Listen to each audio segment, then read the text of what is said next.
someone to James Bond, what movie would you start with? I would definitely start with my favorite, which is 007 GoldenEye.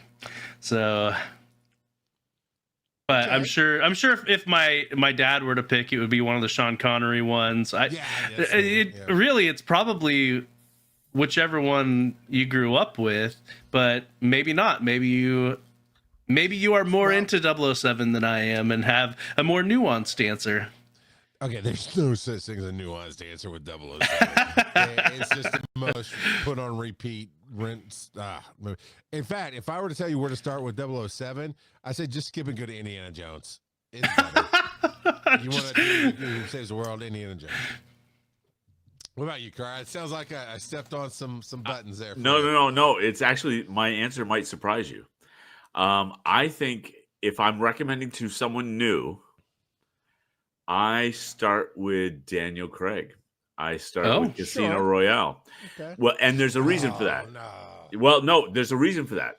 Because Casino Royale carries it starts a storyline that carries over the next two movies. And so it's a true trilogy. You get sucked into the James Bond world and everything.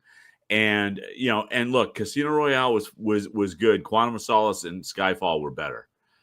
And Skyfall is one of the best songs for it. It does. But I think that it brings them into that world in a more modern storytelling way. And much like a lot of I even do this, where I'll read or I'll experience some media about something, and if it's good enough, I'm gonna go look up the older stuff and go re-experience the older stuff. And I think Daniel Craig's 007 has more of a character arc than a lot of the other. Yeah. Because there's certain characters that really don't change in storytelling. Like Sherlock Holmes is one of them. He doesn't, in most versions of him, he doesn't really change the character. And 007, to a certain extent, a lot of the different versions don't really have much of a character arc, in my opinion. Yeah. I'm kind of with you. I get stuck sometimes on is James Bond 007 the title or the person?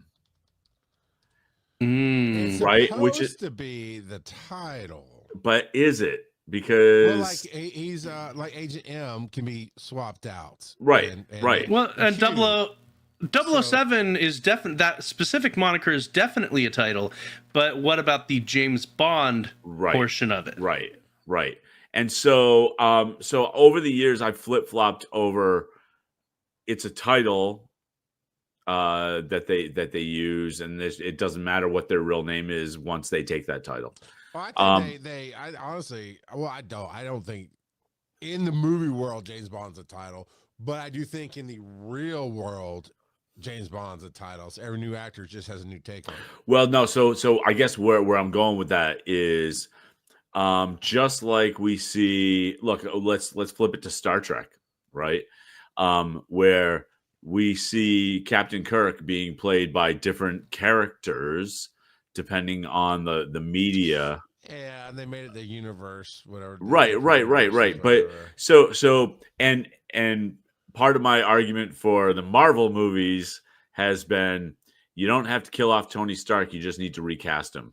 Because even in the comic books, the way a person looks changes based on the artist. And so the actor is the artist in this case. And so the way they look, I could forgive that, because in comics nobody is truly dead. Well, especially when you just hop over to a universe that's nearly identical, except for their Canadian bacon was always called ham. Right. and I mean, and Marvel completely opened that up to happen, right? I mean, and even if Scarlett Johansson shows up as Black Widow, nobody should be surprised, because What If made that happen. Oh yeah. Yep. So, and but they will be surprised because they didn't watch it. I find it pretty funny that we're talking about 007 because my kids actually this past week started playing GoldenEye on the Nintendo Switch Online service. And so they've been playing that lately. And their first foray into multiplayer was my 5-year-old versus my 12-year-old. And the 5-year-old won 5-0. Wow. Beat granted, he had a bit of a health boost handicap, but still 5-0 against the 12-year-old is pretty impressive for a 5-year-old. Sounds like he doesn't need a handicap. Right.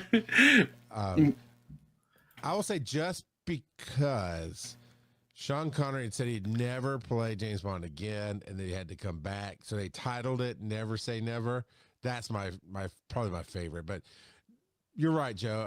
I don't remember what my first James Bond was because my dad was big into it. So by the time he started showing it to me, we're in the Bronson, not Bronson Pinchot. That'd be hilarious. But Bronson, because that'd be different. Oh my God, what was he did one James Bond? Remington Steele. Yeah. Yes, I do. Joe, do you know? You're just laughing at Bronson Pinchot as James Pierce Bond. Brosnan. Pierce Brosnan. Thank you. Yeah. Oh my God. So I was in that. So I watched all the different ones. Sean Connery just landed for me, and I really liked that one. He was great. And I think it was it Moonraker that had the Jaws in it? Yeah. Yeah, like that one I liked just because it's Jaws. He was the cool, and the hat that cut people's heads off and stuff. That was awesome. But yeah. So Odd Job. Odd Job.